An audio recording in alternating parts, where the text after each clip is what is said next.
All right, Oh, welcome everybody. I am Joe Danier out at the Canfield Fair with Youngstown at the Youngstown Studio booth, and as promised, we're going to bring notable people through the tent, do some interviews, and see what's going on with them. And we finally got Dave out to the fair. Dave Price, how you doing, bud? I'm here. You're here. Dave Price is here. So if you've experienced any of our shows that we were broadcast on KBN, Dave was behind the scenes making all of that stuff work. So settle down a little bit, feeling less stressed now. Yeah, definitely. I mean, yeah, definitely. Anytime you get me out of the studio, I just saw somebody go by that used to be instrumental, Eddie Kunzer Nice. from the old Cleveland Auto. But there he is. But yeah, it's fun to be out here and people watch. So you know everybody. You've been around radio and media for a really long time here. So Yeah. Ron Podesta was out here a little bit ago. Yeah. So go ahead. Well, Ronnie's the guy that when I was starting out in radio up at 1330 in Camel, we hired in as a play-by-play guy. Okay. Yeah, and I've known Ron all these years, and what's great is he went off on his thing, and he did minor league baseball, and believe it or not, when I moved over to a different radio station, I became the voice of the Scrappers.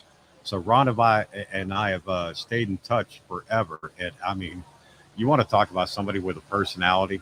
That's Ron.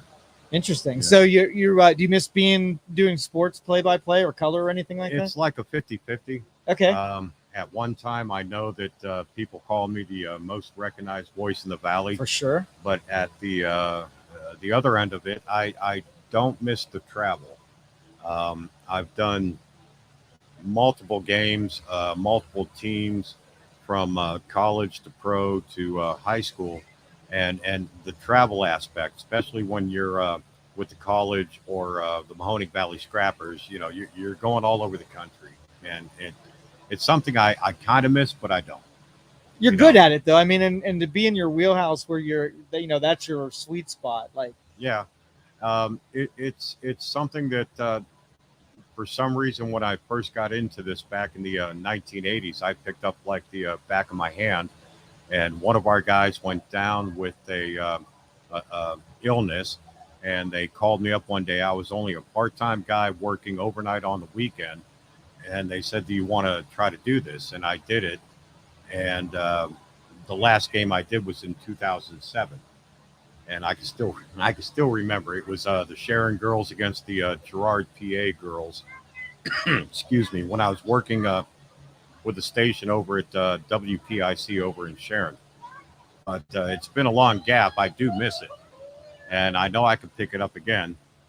But at the same time, as the career progressed, you get into the other aspects, and I've always been into the technical side. so if you got that call, like YSU calls up and says, "Do color for us," you'd be there in 2 seconds. In a You do, heartbeat. yeah. Yeah, yeah. In fact, the women, the YSU women basketball team, was in a tournament back Buffalo, University of Buffalo. You know, and I got to you got me searching my mind. For sure. But it was back like in the 90s, and it was a raging snowstorm, and the guy that was supposed to call the game could not do it.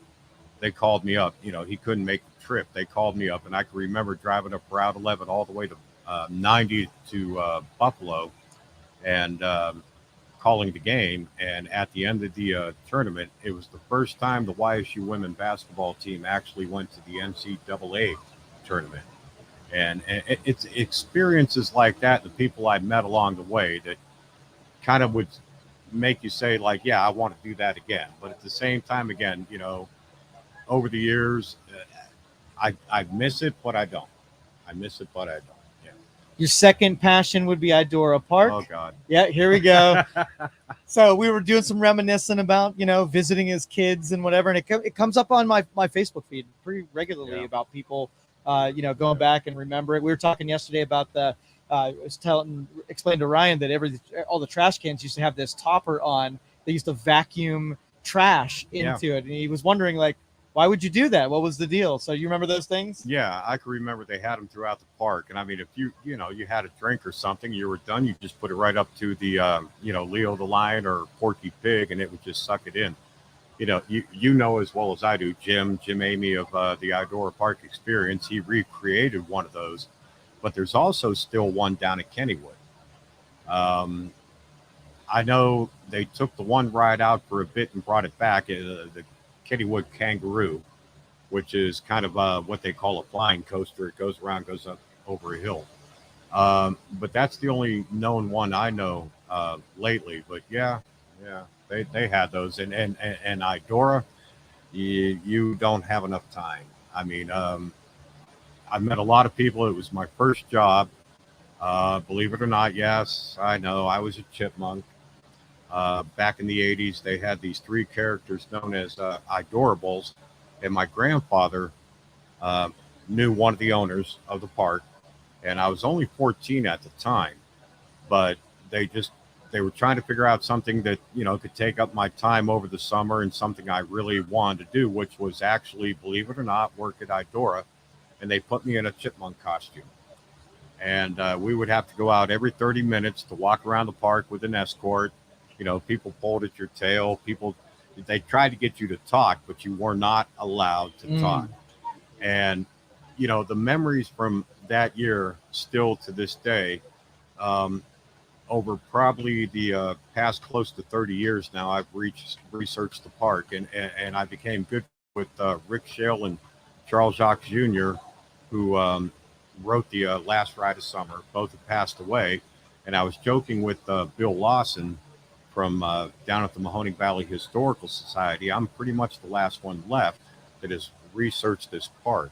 And it's kind of one of my passions, but of course, the other one's radio. Yeah, the one of the first times I met you, you were actually outlining the property lines that used to be the park. Yeah. And so, but I watched you light up when you started talking about the history and the understanding.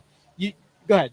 No, I can remember you telling me that you would come in to do your show on WKBN, and I'm over there doing some kind of research, and you would say that you would always comment that, like, that's when I love you the most, because you would see the passion. Heck yeah. It is. Yeah. And so you got a lot of man hours into finding out what the park used to, from the historical perspective, the articles, you've recreated a lot of that in your Billy research. Ray Cyrus is getting ready to fire. Yeah. A warning that you might hear some background music. It's not getting dramatic here. No. It's just them. No.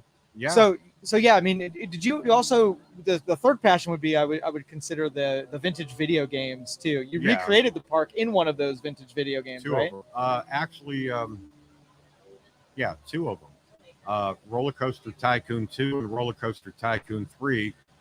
Through the Facebook site that I have, idorapark.org, you can find those links to the scenarios. But back in the day, I mean, you had computer games and obviously console games, but if you got into computer games, you really got into the intricate things. And it was like, to me, the first time a game came out where you can actually build something in 2D or 3D and then sit back and watch it and see what happens. Right. And there's a guy out there right now that's doing it in a game I do have for the computer called Planet Coaster. But there's also Planet Coaster for the console edition, and he did it for the console edition, and it's fantastic. I'm probably going to blow your name, but I want to say his name's Mike or Mark Miles, and it's exact, and it's done in the console version.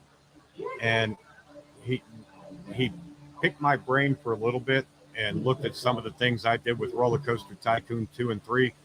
But this guy has really nailed it in the console version of Planet Coaster 3. Planet Coaster console. And it's beautiful. But yeah, I'm a quirky guy. Yeah. I got. So I love you, man. That's exactly why I love you. But before we lose audio here. I'll leave you my freaking video game archive. All right. I mean, you're not going to believe it. Trust me. All right. So what are you going to at the fair food wise? What are you planning on? Oh my God. First thing is Colonial Inn. Yep. Got to do that because these guys are fantastic over here to your right. And then I'm sure I'm going to find an apple dumpling. And one of my jobs growing up through high school was out here working for Jimmy's Peanuts, which they're no longer around. There's a peanut stand out here, but I'm not sure what the history is. but just I can remember the all day, like you have been out here. The other day you posted what, day number 56? It seems like that, doesn't it? Yes, it does. But definitely peanuts and a hot apple dumpling and probably a sausage sandwich out there somewhere. All right, beautiful. Thanks, Dave. Appreciate it, bud.